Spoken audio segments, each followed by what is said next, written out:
ఓం శ్రీమాత్రే నమః. సౌందర్యలహరి 45వ శ్లోకం.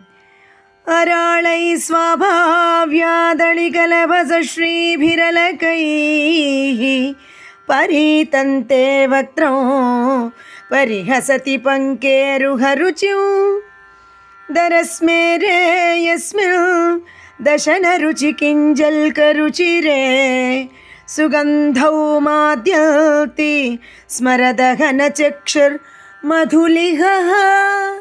అనువాద పద్యము.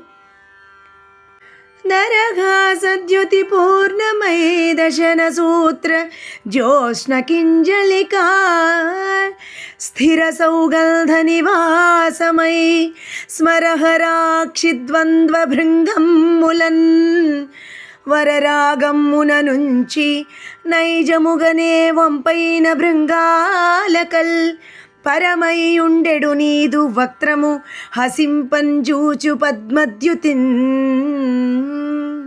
తాత్పర్యము.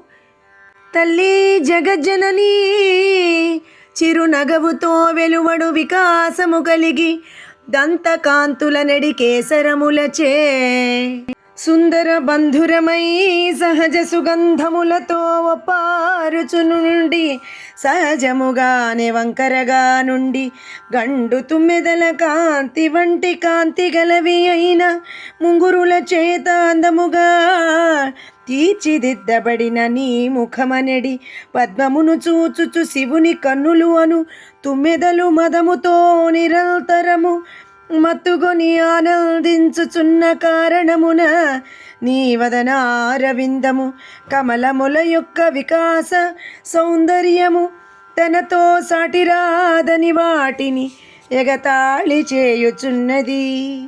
అంటే అమ్మవారి కన్నులలో నా ముఖ సౌందర్యముతో నీవు సరితూగలేవు అన్న పరిహాస దృక్కులు కనబడునని ఆదిశంకరులు నిర్ధారణ చేసి ఈ శ్లోకంలో చెప్పుచున్నారు.